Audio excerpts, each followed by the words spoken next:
ಪ್ರಿಯ ವಿದ್ಯಾರ್ಥಿಗಳೇ, ಮಾಸ್ಟರ್ ಮೈಂಡ್ಗೆ ಸ್ವಾಗತ. ನಾನು ಆಯಿಷಾ. ಇಂದು ನಾವು ಹಿಂದೂ ಮಹಾಸಾಗರ ಮತ್ತು ಆ ಸಾಗರದ ಮಹತ್ವಗಳು, ಭಾರತಕ್ಕೆ ಅದು ಹೇಗೆ ಮಹತ್ವಭರಿತವಾಗಿದೆ ಅನ್ನುವಂಥ ಒಂದು ವಿಚಾರದ ಬಗ್ಗೆ ಇವತ್ತು ನಾವು ಕಲೀಲಿಕ್ಕೆ ಹೋಗ್ತಾ ಇದ್ದೀವಿ.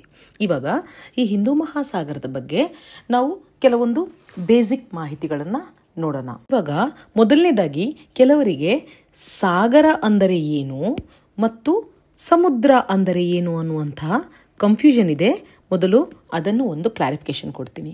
ಸಾಗರ ಅಂತ ಹೇಳಿದರೆ ಭೂ ಮೇಲ್ಮೈನಲ್ಲಿ ವಿಸ್ತಾರವಾಗಿ ಹರಡಿರುವಂತಹ ಜಲರಾಶಿಯನ್ನು ಸಾಗರ ಎನ್ನುತ್ತಾರೆ. ಅಂತಹ ಸಾಗರಗಳು ಒಟ್ಟು 4 ಸಾಗರಗಳು ಈ ಭೂಮಿಯಲ್ಲಿದೆ. ಅವುಗಳಲ್ಲಿ ಮೊದಲನೇದು ಪೆಸಿಫಿಕ್ ಸಾಗರ. ಇದು ಪ್ರಪಂಚದ ಅತಿ ವಿಸ್ತಾರ ಮತ್ತು ಅತ್ಯಂತ ಆಳವಾದ ಸಾಗರವಾಗಿದೆ. ಇಲ್ಲಿಂದ ಇದು ಬ್ಯಾಕಲ್ಲಿ ಬರ್ತದೆ. ಈ ಇದು ನಮ್ಮ ಭೂಮಿಯ ಒಂದು ಬಾಹ್ಯ ಒಂದು ಪಾರ್ಶ್ವ ಚಿತ್ರವಾದರೆ, ಫ್ರಂಟ್ ಚಿತ್ರವಾದರೆ, ಬ್ಯಾಕ್ ಎಂಡಿಂದ ಇದು ಕಂಪ್ಲೀಟ್ ಆಗಿ ಅಮೇರಿಕಾ ಖಂಡಗಳು ಹಾಗೂ ಏಷ್ಯಾ ಮತ್ತು ಆಸ್ಟ್ರೇಲಿಯಾಗಳಿಂದ ಇದರ ಬ್ಯಾಕಿಂದ ಕಂಪ್ಲೀಟ್ ಆಗಿ ಸುತ್ತುವರಿದಿರುವಂಥದ್ದು ಪೆಸಿಫಿಕ್ ಸಾಗರ. ಎರಡನೇದು ಅಟ್ಲಾಂಟಿಕ್ ಸಾಗರ. ಮೂರನೇದು ಹಿಂದೂ ಮಹಾಸಾಗರ. ನಾವಿವಾಗ ನೋಡ್ತಾ ಇರುವಂಥದ್ದು ಹಿಂದೂ ಮಹಾಸಾಗರ.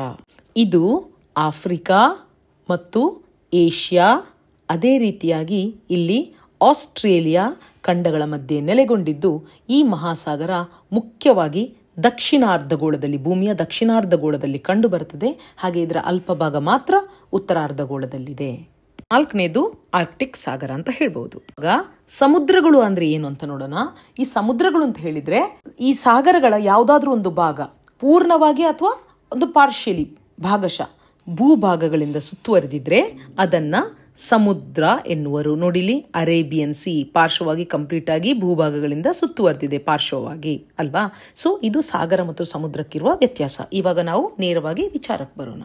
ಈ ಹಿಂದೂ ಮಹಾಸಾಗರವು ವಿಶ್ವದ 3ನೇ ದೊಡ್ಡ ಸಾಗರ. ಆವಾಗಲೇ ಹೇಳಿದ್ನಲ್ಲ, ಒಟ್ಟು ಜಗತ್ತಿನ ನೀರಿನ ಮೇಲ್ಮೈನ 20% ಅಷ್ಟು, 5ನೇ 1 ಭಾಗದಷ್ಟು ಈ ಹಿಂದೂ ಮಹಾಸಾಗರ ಜಗತ್ತಿನ 20% ನೀರನ್ನು, ಮೇಲ್ಮೈ ನೀರನ್ನು ಹೊಂದಿದೆ. ಅದರ ಜೊತೆಗೇನೆ ಈ ಆಫ್ರಿಕಾ ಖಂಡ ಮತ್ತು ಆಸ್ಟ್ರೇಲಿಯಾ ಖಂಡಗಳ ಮಧ್ಯೆ 6200 ಮೈಲಿಗಳಷ್ಟು ದೂರವಾಗಿ ಈ ಹಿಂದೂ ಮಹಾಸಾಗರ ಹರಡಿಕೊಂಡಿದೆ. ಅಂದರೆ ಅದು ಕಿಲೋಮೀಟರ್ಗಳಲ್ಲಿ ಸುಮಾರು 10,000 ಕಿಲೋಮೀಟರ್ ಅಂತ ಹೇಳಬಹುದು. ಹಾಗೆಯೇ ಇದರ ಸರಾಸರಿ ಆಳ 12,000ಕ್ಕಿಂತಲೂ ಹೆಚ್ಚಾಗಿದ್ದು, 12,000 ಅಡಿಗಳಿಗಿಂತಲೂ ಹೆಚ್ಚಾಗಿದ್ದು, ಇದರ ಅತ್ಯಂತ ಆಳವಾದ ಬಿಂದು ಇಲ್ಲಿ ಬರುವಂತಹ ಜಾವಾ, ಅಲ್ಲಿನ ಸುಂಡಾ ಕಂದಕ, ಇಲ್ಲಿ ಕಂಡುಬರುವಂತಹ ಸುಂಡಾ ಕಂದಕವಾಗಿದೆ. ಅದು 24,442 ಅಡಿಗಳಿಗಿಂತಲೂ ಹೆಚ್ಚಾಗಿದೆ. 24,000 ಅಡಿಗಳಿಗಿಂತಲೂ ಹೆಚ್ಚಾಗಿದೆ ಅಂತ ಹೇಳ್ಬೋದು. ಹಾಗೆಯೇ ಅಲ್ಲಿ ಕಂಡುಬರುವಂತಹ ಹಿಂದೂ ಮಹಾಸಾಗರದಲ್ಲಿ ಕಂಡುಬರುವಂತಹ 4 ಪ್ರಮುಖ ಜಲಮಾರ್ಗಗಳು, ಒಂದು ಸ್ಯೂಯೆಜ್ ಕಾಲುವೆ, ಇನ್ನೊಂದು ಬಾಬೆಲ್ ಮುಂಡಬ್ ಜಿಬೌಟಿ ಕಾಲುವೆ, ಹಾಗೆಯೇ 3ನೇದು ಹಾರ್ಮುಜ್ ಕಾಲುವೆ, ಹಾಗೂ 4ನೇದು ಮಲಕ್ಕನ್ ಜಲಸಂಧಿ. ಇಂಡೋನೇಷ್ಯಾ ಮತ್ತು ಮಲೇಷ್ಯಾ ಮಧ್ಯೆ ಬರುವಂತಹ ಮಲಕ್ಕನ್ ಜಲಸಂಧಿಗಳು 4 ಪ್ರಮುಖ ಜಲಮಾರ್ಗಗಳಾಗಿದೆ. ಈ ಹಿಂದೂ ಮಹಾಸಾಗರ ಪ್ರದೇಶದ ಒಂದು ಪ್ರಾಮುಖ್ಯತೆ ದಿನೇ ದಿನೇ ಭಾರತದ ಒಂದು ಉಪಖಂಡಕ್ಕೆ ಬಹಳ ಹೆಚ್ಚಾಗ್ತಾ ಇದೆ. ಈ ಕಾರಣದಿಂದಾಗಿ ಈ ಪ್ರದೇಶಕ್ಕೊಂದು ಸಮಗ್ರ ಭದ್ರತೆ ನೀಡುವ ಸಲುವಾಗಿ ಭಾರತ ಸಾಗರ್ ಅನ್ನುವಂತಹ ಒಂದು ಕಾರ್ಯತಂತ್ರವನ್ನು ಪ್ರಾರಂಭಿಸಿದೆ. ಸಾಗರ್ ಅಂತ ಹೇಳಿದರೆ security and growth for all in the region. ಆ ಒಂದು ಪ್ರದೇಶದಲ್ಲಿ ಇರುವಂತಹ ಎಲ್ಲರಿಗೂ ಅದರ ಬೆಳವಣಿಗೆ ಮತ್ತು ಭದ್ರತೆಗೆ ಕೊಡುವಂತಹ ಒಂದು ಉಪಕ್ರಮವಾಗಿದೆ. ಇವಾಗ ಈ ಹಿಂದೂ ಮಹಾಸಾಗರ ಪ್ರದೇಶದಲ್ಲಿ ಯಾಕೆ ಸುದ್ದಿಯಲ್ಲಿದೆ ಅನ್ನುವಂಥದ್ದನ್ನು ನೋಡೋಣ. ಮೊದಲನೇದಾಗಿ 2022 2022 ಮ್ಯಾರಿಟೈಮ್ ಸೆಕ್ಯೂರಿಟಿ ಬೆಲ್ಟ್ ಅನ್ನುವಂತಹ ಒಂದು ಚೀನಾ, ಇರಾನ್ ಮತ್ತು ರಷ್ಯಾ ದೇಶಗಳ ಒಂದು ಜಂಟಿ ನೌಕಾ ತಾಲೀಮು ನಡೆಯಿತು. ಜಂಟಿ ಅಂದರೆ ಈ 3 ದೇಶಗಳು ಒಟ್ಟಿಗಾಗಿ ನೌಕಾ ತಾಲೀಮನ್ನು ಈ ಪ್ರದೇಶದಲ್ಲಿ ಮಾಡಿದ್ವು. ಯಾಕಂತ ಹೇಳಿದರೆ ಅವು ಮತ್ತಷ್ಟು ಹೆಚ್ಚು ಪ್ರಭಾವವನ್ನು ಬೀರುವುದು ಆ ದೇಶಗಳ ಉದ್ದೇಶವಾಗಿದೆ. ಅದರ ಜೊತೆಗೇನೆ ಚೀನಾ ಬಹಳ ಭಾರತದ ಜೊತೆ ಏನು ಒಂದು ಘರ್ಷಣಾತ್ಮಕವಾದಂತಹ ಒಂದು ನಡೆಗಳನ್ನೆಲ್ಲ ಮಾಡ್ತಾ ಇದೆಯಲ್ಲ. ಸೊ ಈ ಚೀನಾದ ವಿದೇಶಾಂಗ ಸಚಿವರು ಇತ್ತೀಚೆಗೆ ಕೀನಾ, ಎರಿಟ್ರಿಯಾಗಳನ್ನು ಪ್ರವಾಸ ಮಾಡಬೇಕಾದ್ರೆ ಅದರ ಜೊತೆಗೇನೆ ಈ ದ್ವೀಪ ರಾಷ್ಟ್ರಗಳಾದ ಶ್ರೀಲಂಕಾ, ಮಾಲ್ಡೀವ್ಸ್ ಮತ್ತು ಕೊಮೊರೋಸ್ ದ್ವೀಪಗಳ ಪ್ರವಾಸವನ್ನು ಮಾಡಿದ್ದಾರೆ. ಇದು ಭಾರತ ಹಿಂದೂ ಮಹಾಸಾಗರದ ಕಡೆಗೆ ಯಾವ ರೀತಿಯಾದಂಥ ಒಂದು ನೀತಿಯನ್ನು ಮಾಡ್ತಾ ಇದೆ ಅದರ ಅನುಕರಣೆಯಾಗಿದೆ ಅಂತ ರಾಜಕೀಯ ವಿಶ್ಲೇಷಕರು ಅಭಿಪ್ರಾಯಪಡುತ್ತಾರೆ. ಭಾರತಕ್ಕೆ ಯಾಕೆ ಇದು ಮಹತ್ವದ ವಿಚಾರವಾಗ್ತದೆ? ಯಾಕೆಂತ ಹೇಳಿದರೆ, ಭಾರತವು ಹೀಗೆ ಈ ಪರ್ಯಾಯ ದ್ವೀಪ ಪ್ರದೇಶವು ಏನಿದೆಯಲ್ಲ, ಇಲ್ಲೆಲ್ಲ ಸಾಗರಗಳಿದ್ರೆ ಈ ರೀತಿಯಾಗಿ 2000 ಕಿಲೋಮೀಟರ್ಗಳಷ್ಟು ದೂರ ಸಮುದ್ರದ ಕಡೆಗೆ ಭಾರತವು ವಿಸ್ತರಿಸ್ತದೆ. ಅದಲ್ಲದೆ ಭಾರತವು ಸಾಧಾರಣ 2500ಕ್ಕಿಂತಲೂ ಹೆಚ್ಚು ಕಿಲೋಮೀಟರ್ಗಳಷ್ಟು ಸುದೀರ್ಘವಾದ ಕರಾವಳಿಯನ್ನು ಕೂಡ ಹೊಂದಿದೆ. ಈ ಕಾರಣದಿಂದಾಗಿ ಸ್ವಾಭಾವಿಕವಾಗಿ ಈ ಸಮುದ್ರದ ಈ ಕರಾವಳಿ ಭಾಗಗಳ ಭದ್ರತೆಯನ್ನು ಬಲಪಡಿಸಲೇಬೇಕಾಗ್ತದೆ. ವಿಶೇಷವಾಗಿ ಆ ಸಮುದ್ರದ ಭದ್ರತೆಯನ್ನು ಬಲಪಡಿಸಬೇಕಾಗ್ತದೆ. ಈ ಹಿಂದೂ ಮಹಾಸಾಗರ ಪ್ರದೇಶವು ಪ್ರಮುಖವಾದಂತಹ 3 ಸಂವಹನ ಭದ್ರತಾ ಮಾರ್ಗಗಳನ್ನು ಹೊಂದಿದೆ. ಅವುಗಳಲ್ಲಿ ಮೊದಲನೇದು ಯಾವುದು ಅಂತ ನೋಡೋಣ. ಮೊದಲನೇದು ಬಾಬ್ ಎಲ್ ಮಂಡಬ್. ಈ ಮೂಲಕ ಇರುವಂತಹ ಒಂದು ಸಂವಹನ ಮಾರ್ಗ, ಅದು ರೆಡ್ ಸಿ ಹಾಗೂ ಹಿಂದೂ ಮಹಾಸಾಗರವನ್ನು ಸಂಪರ್ಕಿಸ್ತದೆ. ರೆಡ್ ಸಿ ಹಾಗೂ ಹಿಂದೂ ಮಹಾಸಾಗರವನ್ನು ಸಂಪರ್ಕಿಸುವಂತಹ ಬಾಬ್ ಎಲ್ ಮಂಡಬ್ ಸಂವಹನ ಮಾರ್ಗ. ಎರಡನೇದು ಪರ್ಷಿಯನ್ ಕೊಲ್ಲಿ ಮತ್ತು ಹಿಂದೂ ಮಹಾಸಾಗರವನ್ನು ಸಂಪರ್ಕಿಸುವಂತಹ ಸ್ಟ್ರೇಟ್ ಆಫ್ ಹಾರ್ಮೂಜ್ ಮಹಾ ಸಂವಹನ ಮಾರ್ಗ.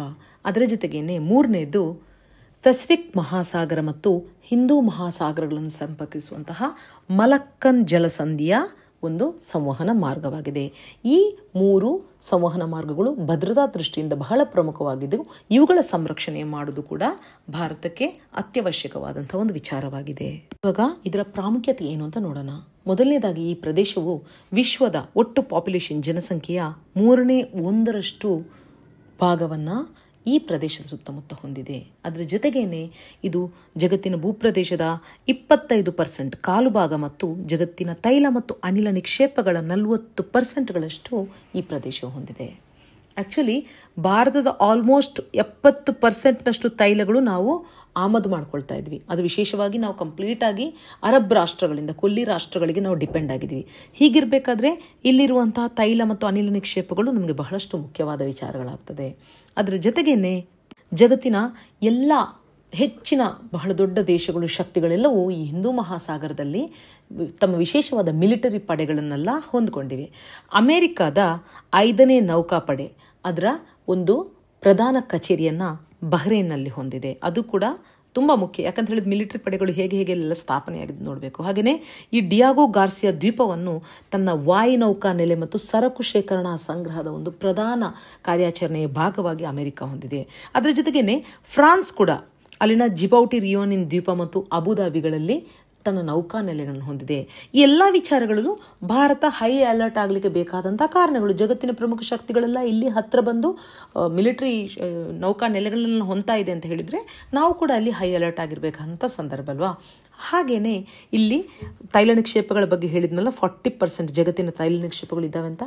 ಹಾಗೆಯೇ ಇಲ್ಲಿ ಚಿನ್ನ, uranium, cobalt, nickel, aluminium, cadmium ಮುಂತಾದಂತಹ ಹಲವಾರು ಲೋಹ ಸಂಪನ್ಮೂಲಗಳಿಂದ ಇದು ಸಮೃದ್ಧವಾಗಿದೆ. ಅದರ ಜೊತೆಗೇನೆ ಖನಿಜ ಸಂಪತ್ತಿನಿಂದ ಸಮೃದ್ಧವಾಗಿದೆ. ಅದರ ಜೊತೆಗೇನೆ ಅತ್ಯುತ್ತಮವಾದಂತಹ ಮೀನುಗಾರಿಕಾ ಸಂಪನ್ಮೂಲವನ್ನು ಕೂಡ ಈ ಪ್ರದೇಶಗಳು ಹೊಂದಿವೆ.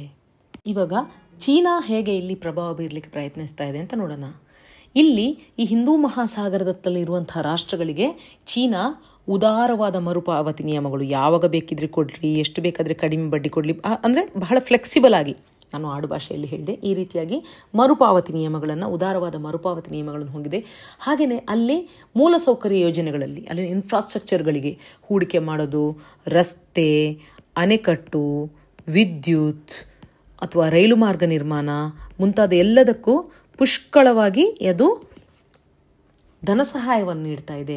ಇದೆಲ್ಲವೂ ಏನು ಮಾಡ್ತದೆ, ಆ ಪ್ರದೇಶಗಳಲ್ಲಿ ಚೀನಾದ ಪ್ರಾಬಲ್ಯವನ್ನು ಎತ್ತಿ ಹಿಡಿಲಿಕ್ಕೆ ಚೀನಾ ಮಾಡುವಂತಹ ಒಂದು ಮೃದು ರಾಜತಾಂತ್ರಿಕತೆ, ಅದೇ ನೇರವಾಗಿ ಯುದ್ಧಕ್ಕೇನು ಬರ್ತಾ ಇಲ್ಲ, ಬಹಳ ಸಾಫ್ಟ್ ಆಗಿ ತನ್ನ ಪ್ರಭಾವವನ್ನು ಹೆಚ್ಚಿಸ್ಕೊಳ್ತಾ ಇದೆ ಅಂತ ಹೇಳ್ಬೋದು. ಅದನ್ನೇ ಮೃದು ಶಕ್ತಿ ರಾಜತಾಂತ್ರಿಕತೆ ಅದು ತುಂಬ ಡಿಪ್ಲೊಮ್ಯಾಟಿಕ್ ಆಗಿ ಅದು ತನ್ನ ಶಕ್ತಿಯನ್ನು ಹೆಚ್ಚಿಸ್ಕೊಳ್ತಾ ಇದೆ. ಹಾಗೆಯೇ ಚೀನಾ ತನ್ನ ಒಂದು ಸೆಕ್ಯೂರಿಟಿ ಕೌನ್ಸಿಲ್ನ ಭದ್ರತಾ ಪಡೆಯ ವಿಶ್ವಸಂಸ್ಥೆಯ ವಿಟೋ ಅಧಿಕಾರದ ಮೂಲಕ ಬೇಕಾದ ಹಾಗೆ ತನಗೆ ಬೇಕಾದ ರೀತಿಯ ಒಂದು ಮಿಲಿಟರಿ ಸಹಾಯವನ್ನು ಕೂಡ ಆ ಪ್ರದೇಶದಲ್ಲಿ ಅದು ಕೊಡಲಿಕ್ಕೆ ಹೆಚ್ಚಿನ ಮುತುವರ್ಜಿ ವಹಿಸ್ತದೆ ಅಂತ ಹೇಳ್ಬೋದು. ಇವಾಗ ಈ ಪ್ರದೇಶಗಳಲ್ಲಿರುವಂತಹ ಸಮಸ್ಯೆಗಳು ಏನು ಅಂತದ್ದು ನೋಡೋಣ. ಮೊದಲನೇದಾಗಿ ಒಂದು ಅಪರಾಧಿಕ ಪ್ರಕ್ರಿಯೆಯ ಮನುಷ್ಯರು ಮಾಡುವಂಥ ಕೆಲಸಗಳು ನೋಡೋಣ. ಯಾವುದೆಲ್ಲ ಸಂಪೂರ್ಣವಾಗಿ ಹಡಗುಗಳನ್ನೇ ಸುತ್ತುವರೆದು ಅವುಗಳನ್ನು ಹೈಜಾಕ್ ಮಾಡಿ ಅಲ್ಲಿ ಅವರು ಸಮುದ್ರ ಕಳ್ಳತನ ಮಾಡುವಂಥದ್ದು, ಹಾಗೆಯೇ ಭಯೋತ್ಪಾದನೆ ಮಾಡುವಂಥದ್ದು, ಶಸ್ತ್ರ ಸಾಗಾಣಿಕೆ ಅಕ್ರಮವಾಗಿ ಮಾಡುವಂಥದ್ದು, ಮಾನವ ಕಳ್ಳ ಸಾಗಾಣಿಕೆ ಮಾಡುವಂಥದ್ದು, ವೇಶ್ಯಾವಾಟಿಕೆಗಳಾಗಿರಲಿ ಅಥವಾ ಮಾನವನ ಇತರ ಉದ್ದೇಶಗಳಿಗೋಸ್ಕರ, ಹಾಗೆಯೇ ಮಾದಕ ವಸ್ತುಗಳ ಕಳ್ಳ ಸಾಗಾಣಿಕೆ ಏನಂತ ಹೇಳಿದರೆ ಈ ಗಾಂಜಾ, ಅಫೀಮ್ ಮುಂತಾದವೆಲ್ಲ ಮಾದಕ ವಸ್ತುಗಳ ಕಳ್ಳ ಸಾಗಾಣಿಕೆ ಮಾಡುವಂಥದ್ದು, ವನ್ಯಜೀವಿಗಳ ಕಳ್ಳ ಸಾಗಾಣಿಕೆ ಮಾಡುವಂಥದ್ದು, ಕಾನೂನು ಬಾಹಿರವಾಗಿ ಮೀನುಗಾರಿಕೆ ಮಾಡುವಂಥದ್ದು, ಇವೆಲ್ಲವೂ ಅಲ್ಲಿನ ಅಪರಾಧಿಕ ಪ್ರಕ್ರಿಯೆ ಮನುಷ್ಯರು ಮಾಡುವಂಥ ಕೆಲಸಗಳು. ಅದು ಅಲ್ಲಿನ ಒಂದು ವ್ಯವಸ್ಥೆಯ ಒಂದು ಸಮಸ್ಯೆಯಾಗಿದೆ. ಅದರ ಜೊತೆಗೇನೆ ರಾಜತಾಂತ್ರಿಕ ಸಮಸ್ಯೆಗಳು. ಚೀನಾದ ಪ್ರಭಾವ ಅಲ್ಲಿ ದಿನೇ ದಿನೇ ಹೆಚ್ಚಾಗ್ತದೆ. ಹೇಳಿದ್ವಿ ಚೀನಾ ಹೇಗೆಲ್ಲ ಪ್ರಭಾವ ಬೀರ್ತಾ ಇದೆ ಅಂತ. ಹಾಗೆಯೇ ಈ ಭಾರತ ಪಾಕಿಸ್ತಾನದ ಸಂಬಂಧ ಮತ್ತಷ್ಟು ಕಹಿ ಆಗ್ತಾನೆ ಬಂದಿದೆ ಅಲ್ವಾ. ಪುಲ್ವಾಮಾ ಅಟ್ಯಾಕ್ಗಳ ನಂತರ ಅಂತೂ ಬಹಳಷ್ಟು ಕಹಿಯಾಗಿದೆ. ಹಾಗೆಯೇ ಹಿಂದೂ ಮಹಾಸಾಗರ ಪ್ರದೇಶದಲ್ಲಿ ಇರುವಂತಹ ಇತರ ದೇಶಗಳಿಗೆ ಭಾರತದ ಮೇಲೆ ಕುಸಿಯುತ್ತಿರುವಂತಹ ಭರವಸೆ ಕೂಡ ಅದು ಕೂಡ ಒಂದು ಪ್ರಮುಖ ಕಾರಣ, ನಮ್ಮ ಒಂದು ಆತಂಕದ ಕಾರಣ ಕೂಡ ಹೌದು. ಹಾಗೆಯೇ ಇಷ್ಟೆಲ್ಲ ಇವುಗಳ ಜೊತೆಗೇನೆ ಪಾರಿಸರಿಕ ಸಂಬಂಧಿಕ ಸಮಸ್ಯೆಗಳು, ಹವಾಮಾನ ಬದಲಾವಣೆ ಆಗಿರಲಿ, ಸಮುದ್ರದ ಮಟ್ಟದಲ್ಲಿ ಏರಿಕೆ ಆಗುವಂಥದ್ದು, ಭೂಭಾಗಗಳು ಮುಳುಗಡೆ ಆಗುವಂಥದ್ದು. ವಿಶ್ವಸಂಸ್ಥೆಗೆ ಅರ್ಜಿ ಹಾಕಿದ್ರು, ನಮ್ಮ ಟುವಾಲು ಅನ್ನುವಂಥ ಒಂದು ದ್ವೀಪವೇ ಮುಳುಗಿ ಹೋಗ್ತದೆ ಅಂತ, ಗೊತ್ತಲ್ವಾ.